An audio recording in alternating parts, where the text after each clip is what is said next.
Now, ano ba hong mainit ngayon? Abay, napabalita na 4 ng West ng ICC ang napasama sa freeze order ng ating bansang Amerika sang-ayon nga doon sa executive order ni President Trump na nagsasabi na lahat ng tao na makikipagtulungan kasama na lahat ng opisyales ng ICC na nakipagtulungan laban sa mga kaalyado ng Amerika gaya ng Israel at syempre kasama na rin ng Pilipinas ay magkakaroon ng freeze sa lahat ng kanilang ari-arian bukod pa dun sa hindi sila po pwedeng makapasok ng Amerika.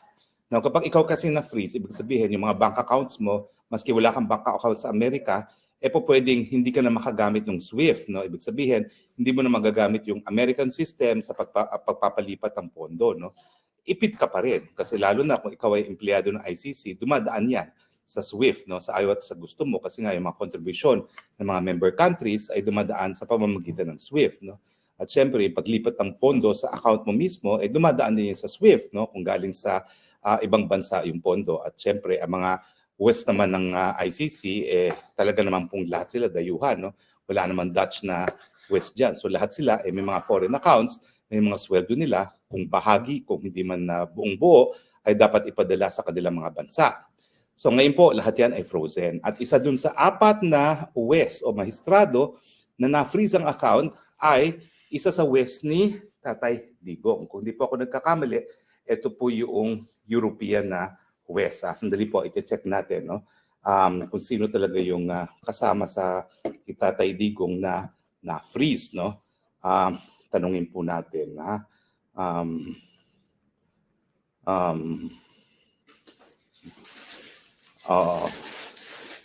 Ayan.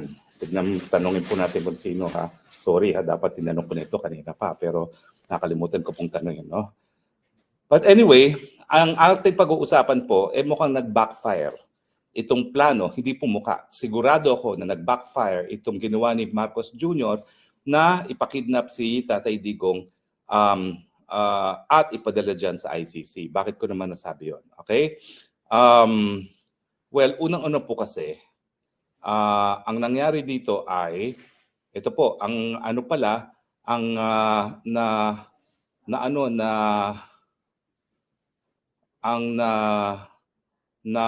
freeze na kasama dun sa 4 ay si Rene Adelaide Sophie Alipani Ganso na siyang na siyang judge din sa kaso ni Tatay Digong. So tignan nga natin kung tama. Okay. Now, bakit nag-backfire?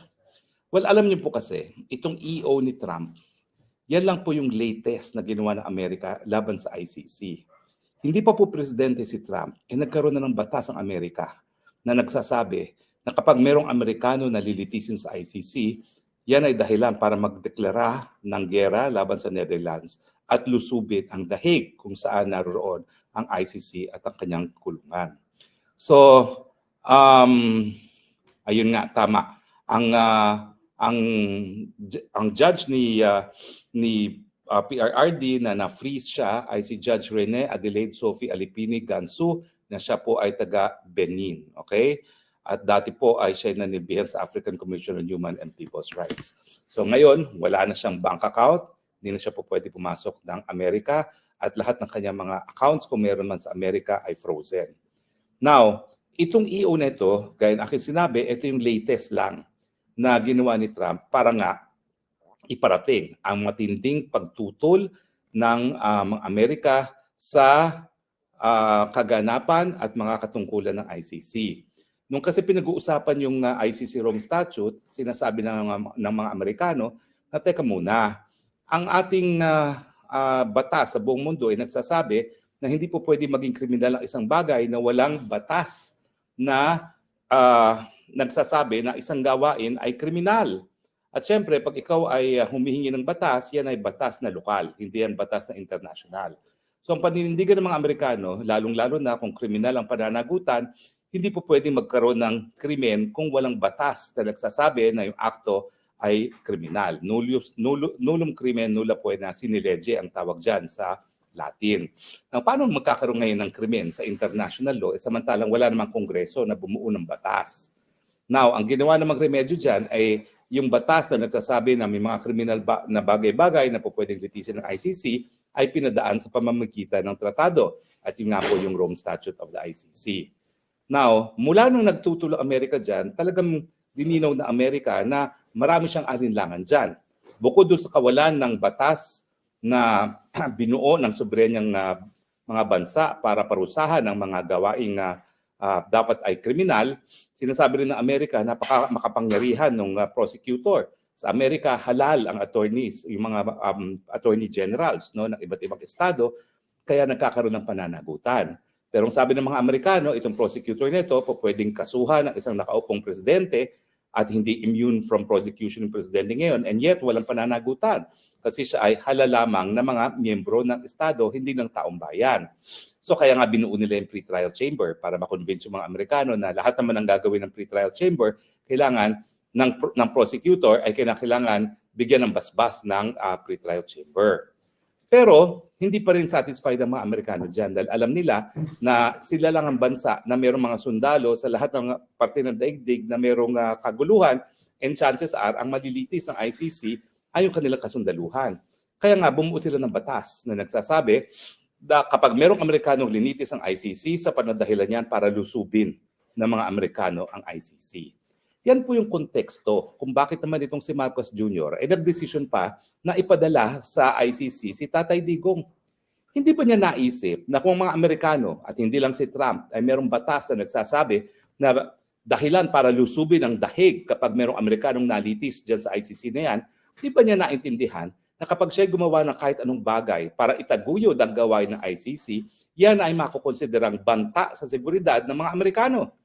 Kasi kapag ikaw ay nakipagtulungan sa ICC, ibig sabihin yan, ini-endorso mo yung gawain ng ICC at in other words, kinukontra mo yung sinasabi ng mga Amerikano na illegal yung gawain ng ICC. Ito'y labag sa soberenya at labag sa karapatang pantao dahil wala naman lokal na batas na nagpaparusa doon sa mga krimen na linilitis ng ICC. So akala siguro ni Marcos Jr., palibasa, hindi naman involved ang Amerika sa pag-kidnap kay Tatay Digong at pagpapadala sa ICC, hindi makaka-apekto dun sa kanyang sipsep kay Trump yung gawain niyang pangingidnap kay Tatay Digong dito nga sa ICC sa dahig. Dapat naisip niya na kung ang mga Amerikano at hindi lang si Trump ay magkakaroon ng batas na lulusubin ang dahig kapag merong Amerikanong linitis, siguro naman dapat naisip niya na kapag siya nakipagtulungan sa ICC, hindi rin siya makakasipsip kay Trump. At ngayon, yan ang nangyayari. Kahit anong higop sa puwet ni Trump, ng ating ambassador na si Babes Romualdez sa Amerika, na makipagkita sana si President Trump kay Junior sa Pilipinas o di naman kaya sa Amerika, hindi nagtagumpay. Kanina lang, narinig ko yung broadcast ni Maharlika. Alam niyo naman si Maharlika, maraming puting ahas yan. Hindi nagkakamali yan. Abay, nagwawala na naman ang Lisa Marcos dahil hindi nga nakakuha ng appointment. Paano ka makakakuha ng appointment? Siguro, meron kang sinisinghut nung nagdesisyon ka na ipakidnap na hindi mo nalaman na kapag ang Amerika may batas na lulusubin ang kahit sino makipagtulungan sa ICC, lulusubin ang dahig kapag naglitis ang ICC ng kahit sinong Amerikano, siguro dapat naisip niya kung ikay nasa tamang pag-iisip na kapag ikaw ay gumawa ng kahit anong bagay na magbibigay lehitimo sa mga aksyon ng ICC gaya ng pangingidnap at pagpapadala kay Presidente Duterte sa ICC para litisin, bad shot ka sa Amerika. Lisa, ha? Hindi lang ikaw ang pwedeng mag-bad shot. Kung si VP Sara ay bad shot sa iyo yan, bad shot ka naman at asawa mo kay President Trump. Dahil ikaw, binigyan mo ng lehitimo ang mga gawain ng ICC. Yan ang instance na dapat kasi bago gumalaw, maski na sa mga kalaban, isipin kung ito'y makakabuti o makakasama sa iyo rin. Kahit anong higop mo ngayon sa puwet ng kani-kaninong puwet, hindi magpapakita sa iyo si Trump dahil nasa kasagsagan nga tayo ngayon ng kasaysayan ng Amerika na talagang gusto na niyang mabuwag ang ICC. At yung ginawa mo, binigyan mo ng lehitimo. Bakit? Kasi kung wala yung kaso ni Trump, talaga naman pinag-uusapan na ang pagbubuwag sa ICC. Nung huling Assembly of State Parties, talagang bibitiw na ang mga bansa dahil sayang lang ang pera na kinocontribute dahil wala namang linilitis sa kasong ICC. Maraming warrant of arrest, hindi naman mahuli. Paano ka maglilitis kung hindi mo naman nahuhuli mga akusado, di ba? O ayan ngayon, ang iyong kapalaran. Akala mo nawalan ka ng kalaban sa politika sa Pilipinas. Pero nawalan ka nga ng kalaban ng Presidente Duterte, nawalan ka rin ng rest back galing sa Amerika. Ano bang mas importante? Mawala yung sa tingin mong kalaban sa politika na nananahimik naman dahil 80 anyos na at gusto nila magpahinga at mag-mayor-mayor dyan sa kanyang siyudad ng Davao, or mawala ang pinakamalaki mong rest back? Tapatan lang, ang mas importante para manatili sa kapangyarihan si Marcos Jr. ay ang rest back ng mga Amerikano. Di ba sa kasaysayan naman natin talaga namang ganyan? Kahit ganong kabulok ng presidente, habang hindi nag-withdraw ng support ng Amerikano, nananatili sa kapangyarihan. Kaya ngayong ama ni Junior, si Senior, o di ba, for the longest time, hindi binitawan ni President Reagan. Pero nung talagang kasukasukan ng mga pangyayari sa Pilipinas, binitawan, and goodbye, Marcos Senior. O ngayon, hindi ka makakuha maski appointment dahil nga ang mensahe sa'yo, ay naku, bakit kita kakaibiganin? Samantalang kinontra mo yung isa sa pinaka-importanting initiatives ni President Trump sa larangan ng foreign policy, at ito nga yung pagtutol kung hindi sa pagbuwag sa ICC. So kahit anong bayad mo sa mga law firms, dahil ang sabi ni Maharlika ay nagbayad daw sa mga law firms, no?